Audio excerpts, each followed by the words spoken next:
A federal appeals court just demolished Trump's absolute immunity claim in a ruling so comprehensive that legal experts are calling it the most consequential presidential accountability decision in 50 years. The D.C. Circuit Court issued a 57-page opinion on January 26th that doesn't just reject Trump's argument that former presidents are immune from criminal prosecution. It systematically destroys every variation of that defense, closes every possible loophole, and establishes binding precedent that will govern this case and potentially every future prosecution of a former president. And this isn't a split decision from a divided panel where Trump can claim partisan bias. This is a unanimous ruling from 3 judges appointed by presidents from both parties, using language so absolute that appellate lawyers say it forecloses any serious chance the Supreme Court will reverse. When federal judges write that no person is above the law and former presidents can be prosecuted like any other citizen, and when they devote 57 pages to explaining why every counterargument fails, you know Trump's central legal strategy just collapsed entirely. Hit that subscribe button right now, because what happens in the next 30 days will determine whether this criminal trial actually proceeds. So what makes this ruling such an absolute catastrophe for Trump's defense? The opinion holds that former presidents enjoy no immunity from federal criminal prosecution for acts committed while in office. That means all of Trump's arguments about presidential authority, official acts, and executive privilege are legally worthless in criminal court. Legal scholars reviewing the decision told the New York Times that the reasoning is so thorough and the precedent cited so compelling that the Supreme Court would need to overturn fundamental constitutional principles established over 2 centuries to reverse this holding. Judge Karen LaCraft Henderson, a George H.W. Bush appointee who had been viewed as Trump's best hope for a sympathetic vote on the panel, joined the unanimous decision and wrote a separate concurrence emphasizing that accepting Trump's immunity theory would place presidents above the law in ways the framers of the Constitution explicitly rejected.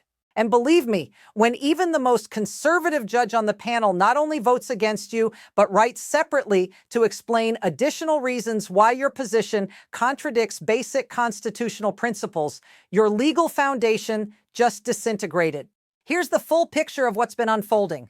Trump's immunity defense has been the cornerstone of his legal strategy across multiple cases for 18 months, premised on the argument that presidents making official decisions while in office cannot be criminally prosecuted for those decisions even after leaving office. The theory was that without such immunity, future presidents would face vindictive prosecutions from political opponents, chilling presidential decision-making and undermining the separation of powers. Trump's attorneys argued this position in the D.C. federal election interference case, claiming that his actions surrounding January 6th were official presidential acts related to ensuring election integrity and therefore covered by absolute immunity regardless of his motivations. The legal battle reached the D.C. Circuit Court of Appeals on November 3rd when Trump appealed Judge Tanya Chutkan's pretrial ruling that rejected his immunity claims. 3 judges heard oral arguments on January 9th in a packed courtroom where Trump himself appeared to demonstrate the case's significance. During those arguments, Trump's attorney John Sauer made sweeping claims about presidential immunity that visibly troubled all 3 judges. When Judge Florence Pan, an Obama appointee, asked whether a president could order SEAL Team 6 to assassinate a political rival and claim immunity, Sauer responded that such conduct could only be prosecuted if the president were first impeached and convicted by the Senate. That exchange generated national headlines and became central to understanding just how far Trump's immunity theory extended. Smash that like button if this is making sense so far. Here's where it really gets serious. Federal courts move slowly and carefully in cases involving novel constitutional questions about presidential power. Appeals court judges typically take months to issue decisions after oral arguments, especially in cases requiring extensive analysis of constitutional text, historical practice, and Supreme Court precedent. The fact that this panel issued a comprehensive 57-page unanimous decision just 17 days after oral arguments signals urgency about resolving the immunity question and allowing the criminal trial to proceed. And let's be honest for a moment, 17 days is extraordinarily fast for an opinion of this magnitude. It suggests the judges viewed the legal questions as clear enough that extensive deliberation wasn't necessary, despite Trump's attorneys framing this as one of the most important constitutional cases in American history. Here's what sources familiar with the court's internal deliberations say happened during those 17 days. The three judges, Judge Pan, Judge J. Michelle Childs, and Judge Henderson, met multiple times to discuss not just the legal outcome, but how to structure an opinion that would withstand Supreme Court review and provide clear guidance for the criminal trial proceeding below. According to former appellate court clerks who spoke to legal reporters, the decision to have all three judges join a single opinion rather than writing separate concurrences on different points was strategic. It was designed to present the Supreme Court with unanimous, binding circuit precedent that would be harder to dismiss as the product of judicial disagreement or partisan division. The judges divided responsibility for different sections of the opinion. Judge Pan, who had pressed Trump's attorney most aggressively during oral arguments about the implications of absolute immunity, drafted the sections addressing why former presidents can be criminally prosecuted and why Trump's specific conduct falls outside any immunity that might exist for genuinely official acts. Judge Childs, a Biden appointee with extensive criminal law experience, drafted the sections analyzing how criminal prosecution of former presidents fits within the constitutional structure and separation of powers. Judge Henderson drafted her separate concurrence emphasizing originalist and textualist arguments from a conservative judicial philosophy perspective, explicitly rejecting Trump's claims that the founders intended presidents to be immune from criminal accountability. Meanwhile, Trump was posting on social media throughout the 17-day waiting period, predicting that the appeals court would rule in his favor and claiming that any adverse ruling would represent judicial activism from partisan judges. When the decision was released at 11:23 a.m. on January 26th, Trump's initial posts attacked the judges as politically biased.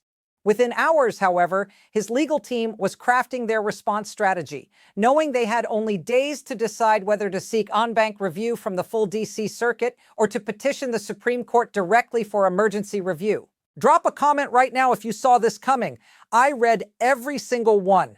Now things get absolutely devastating for Trump's position. When that 57-page opinion was posted to the court's website, constitutional law professors across the country immediately began analyzing the reasoning and the breadth of the holding. What they found was a decision that doesn't just reject Trump's specific immunity claims in this case. It establishes categorical legal principles that destroy the entire immunity defense strategy across all cases. The opinion states clearly that former presidents are subject to federal criminal law like all other citizens, and that no constitutional provision, court precedent, or historical practice supports the claim of absolute immunity from prosecution. The bombshell section comes on pages 31 through 42, where the court addresses Trump's argument that the impeachment judgment clause requires Congress to impeach and convict a president before any criminal prosecution can proceed. Trump's team had argued that the Constitution's text stating that impeached officials shall nevertheless be liable and subject to criminal prosecution means that impeachment and conviction are prerequisites to prosecution. The court demolishes this reading. Judge Pan's opinion explains that the word nevertheless is grammatically a concessive conjunction that introduces a statement contrasting with or creating an exception to what came before. The clause means that even though impeachment results in removal from office, the person nevertheless still faces potential criminal prosecution. It does not mean criminal prosecution can only happen after impeachment. The opinion traces this interpretation through Constitutional Convention debates, Federalist Papers analysis, and 2 centuries of legal scholarship. By the end of those 11 pages, Trump's textual argument based on the impeachment judgment clause is utterly destroyed. This ruling sent immediate shockwaves through Trump's political and legal operations. When federal appellate courts issue unanimous decisions rejecting constitutional defenses in language this absolute, it signals to the Supreme Court that the lower court has carefully considered the issues and reached a legally sound conclusion. Supreme Court justices, even conservative ones, generally defer to well-reasoned unanimous circuit court opinions unless they present clear legal errors or conflicts with other circuits. Legal analysts told CNN that this decision's unanimity and thoroughness makes Supreme Court reversal unlikely, even though 3 of the justices are Trump appointees.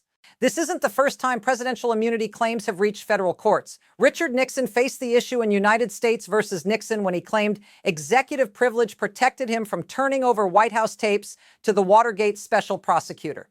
The Supreme Court unanimously rejected his absolute privilege claim in 1974, holding that while presidents have some confidentiality protections for sensitive communications, those protections yield when criminal investigation requires the evidence.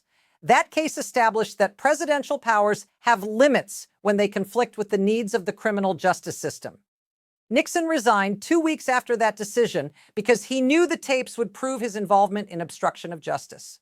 Bill Clinton faced a different immunity question in Clinton versus Jones, the 1997 Supreme Court case about whether a sitting president could be sued for conduct before taking office. Clinton argued that the presidency's demands required temporary immunity from civil litigation while in office. The Supreme Court unanimously rejected that claim as well, ruling that presidents are not above the law and that civil cases against them could proceed even while they served. That decision allowed the Paula Jones case to move forward, which ultimately led to Clinton's impeachment over testimony about Monica Lewinsky. Subscribe immediately if you haven't yet. This content doesn't exist anywhere else. And let's not forget Trump's own previous encounters with presidential power limits.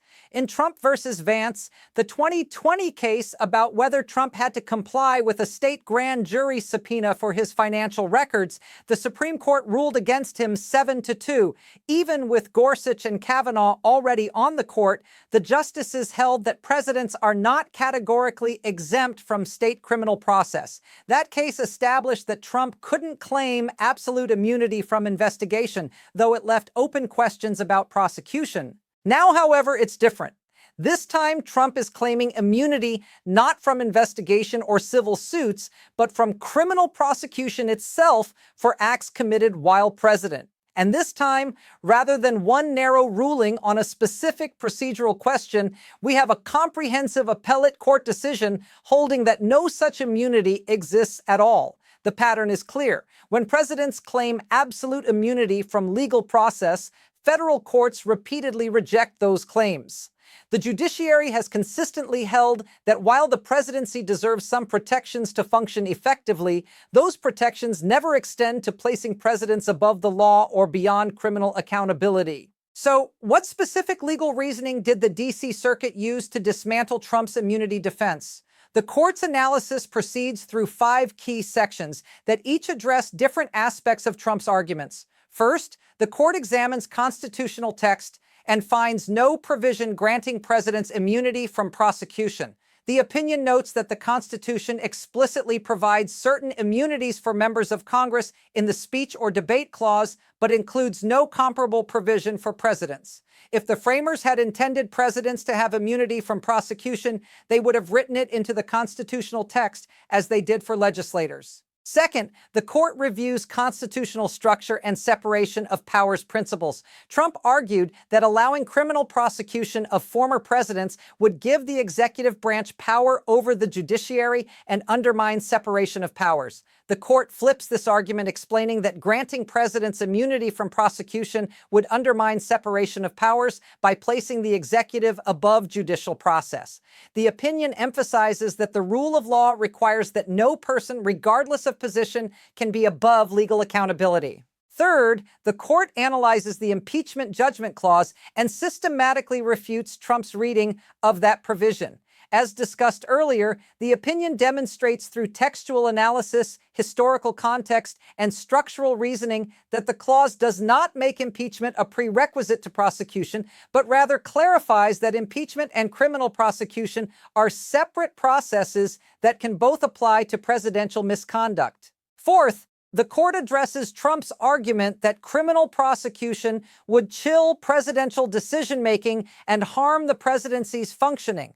The opinion acknowledges this concern, but concludes that presidents can adequately perform their duties knowing they may face prosecution for criminal acts. The court notes that presidents already face potential impeachment, civil liability, and political accountability without the presidency collapsing, and that adding potential criminal prosecution for clearly unlawful acts does not meaningfully increase the burdens on presidential decision-making compared to those existing checks. Here's the kicker. The fifth section addresses whether Trump's specific alleged conduct falls within any immunity that might exist for core presidential functions. Even if some narrow immunity exists for certain uniquely presidential acts, the court holds that Trump's alleged conduct attempting to overturn election results and obstruct the peaceful transfer of power was not within any legitimate presidential function. The opinion states that no president has constitutional authority to violate federal criminal law, and therefore no immunity attaches to such conduct, even if performed while in office. Don't go anywhere. The most explosive part is coming next. And here's what makes this ruling particularly devastating for Trump's broader legal strategy. The D.C. Circuit's decision is binding precedent within that circuit, which means the trial court below must follow it and cannot revisit the immunity questions the appeals court resolved. But more significantly, other federal circuits considering similar issues will treat this opinion as highly persuasive authority. Trump faces criminal cases in multiple jurisdictions. The immunity defense was central to his strategy in all of them.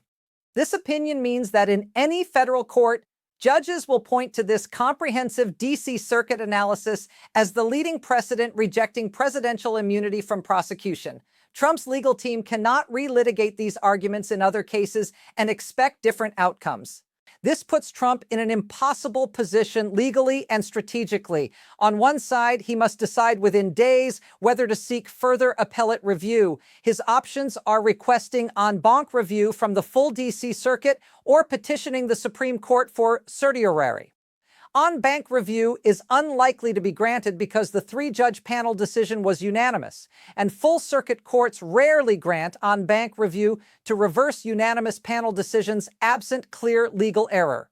That leaves the Supreme Court as his only realistic option, but Supreme Court review is discretionary, and the court grants cert in only a tiny fraction of cases. On the other side, if Trump does petition the Supreme Court and they either deny cert or affirm the D.C. Circuit, his trial in the federal election interference case will proceed rapidly because Judge Chutkan has made clear she wants to move forward as soon as the immunity issue is resolved. Trump's entire strategy has been delay. He wants to push trials past the 2024 election, hoping that if he wins, he can have his Justice Department dismiss federal cases, or hoping that delays create opportunities for appellate victories. This ruling eliminates the legal basis for further delay on immunity grounds.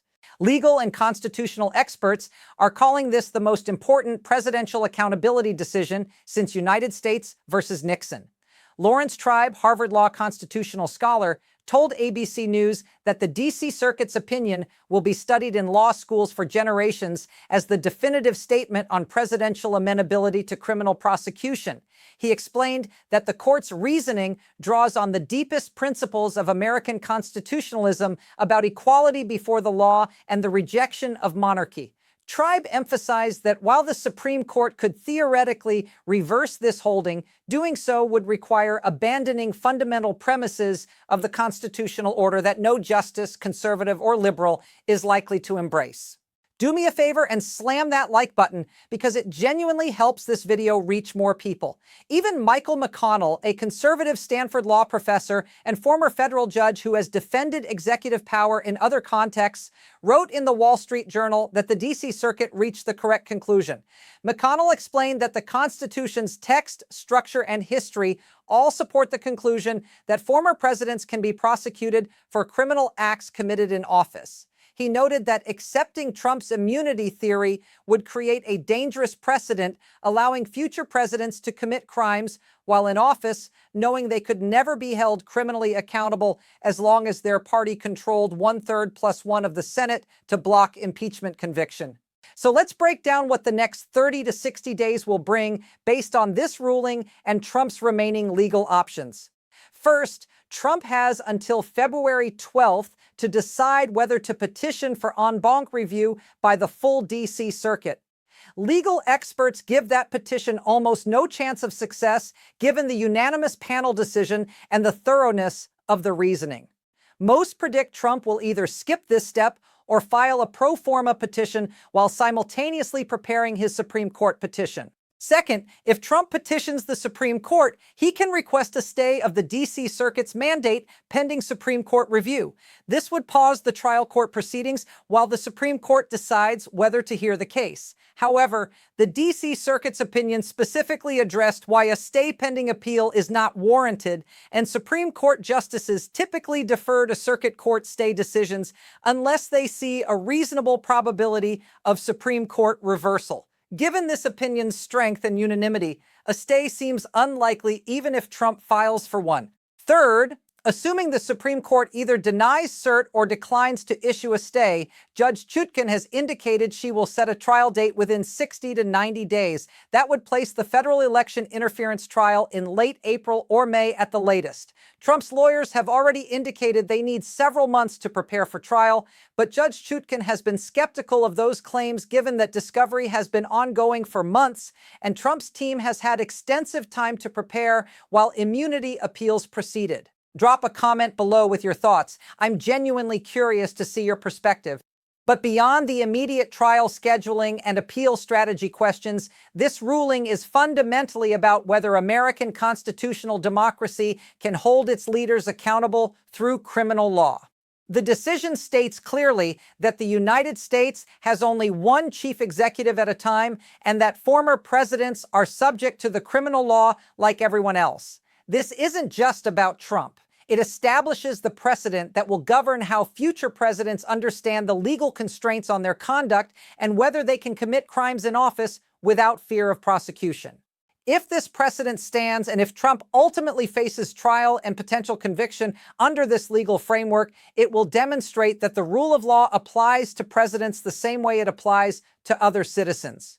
Presidents can be impeached, removed from office, and then prosecuted criminally for acts committed while serving. No political position provides immunity from criminal accountability for clearly unlawful conduct. That's a profound constitutional principle that this ruling now establishes as binding precedent within the D.C. Circuit and as persuasive authority nationwide. This goes far beyond Trump's legal troubles in this specific case. It's about whether the American presidency as an institution operates under law or above it.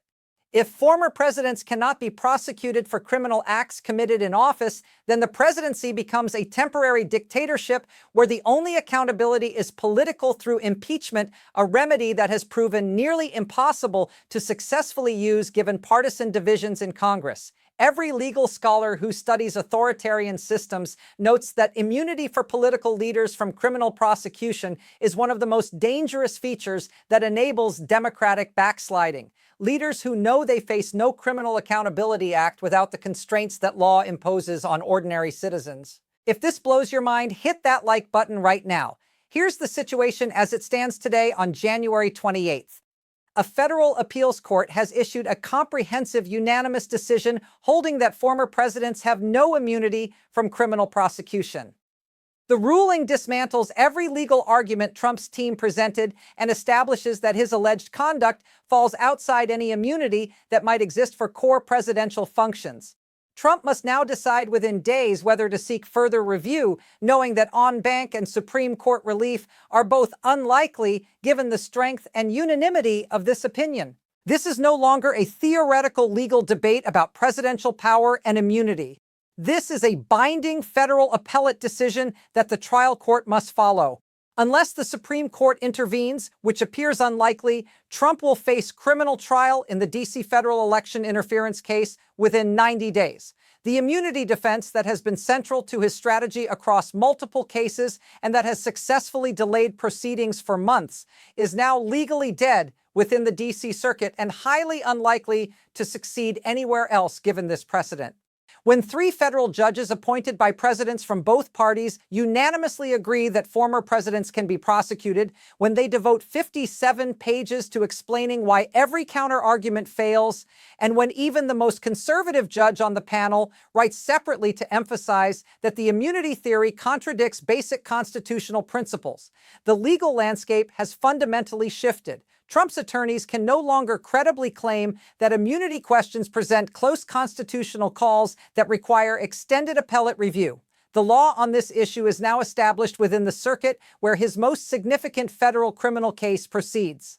Keep a close eye on this story. Trump must file any Supreme Court petition by mid-February. The court typically takes several weeks to decide whether to grant cert, though they could act faster in a case of this magnitude. If they deny cert or decline to issue a stay, Judge Chutkan will set a trial date almost immediately. Jury selection in the federal election interference case could begin before the end of spring, and legal observers are watching whether this ruling influences Trump's state cases in Georgia and New York, where similar immunity arguments have been raised. Before we go any further, smash that subscribe button so you never miss content like this. Here's where things stand right now and why the next 30 days matter so much. The D.C. Circuit has ruled the immunity defense is dead. Trump's team must decide whether to seek review. They are unlikely to obtain or accept that trial will proceed. Every day they delay filing Supreme Court petitions is another day closer to trial. Every legal expert analyzing this opinion says the reasoning is too strong and too comprehensive for the Supreme Court to reverse without fundamentally altering basic constitutional principles about presidential accountability. This isn't just another adverse ruling that Trump's lawyers can spin as temporary or fixable through further appeals. This is a unanimous federal appellate decision establishing binding precedent on the central legal question that Trump's entire defense strategy has depended on. The court held that former presidents can be prosecuted for criminal acts committed in office. They held that no constitutional provision, structural principle, or historical practice supports the immunity Trump claims. They held that his specific alleged conduct falls outside any immunity that might theoretically exist for core presidential functions. The legal war is over on this issue. The question now is whether the Supreme Court will grant one final review or whether they will let this precedent stand and allow the trial to proceed. Every indication suggests they will decline to intervene. 3 Trump appointees sit on the Supreme Court, but none of them have shown inclination to embrace the sweeping immunity theory Trump advocates. Chief Justice Roberts has a long record of emphasizing that no person is above the law. Justices Gorsuch, Kavanaugh, and Barrett all ruled against Trump in previous cases involving presidential power and immunity questions.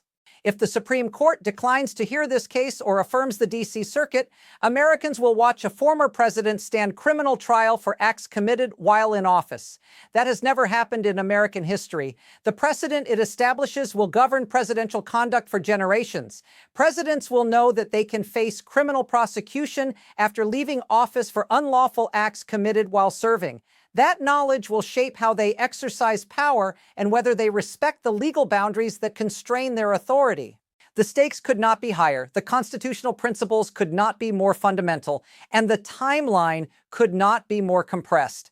What happens in February will determine whether this trial proceeds in spring or whether Trump succeeds in further delay. But the legal foundation for his immunity defense has been obliterated. Pause for a second and hit that like button if you're finding value in this coverage that connects the legal analysis to the bigger constitutional principles at stake.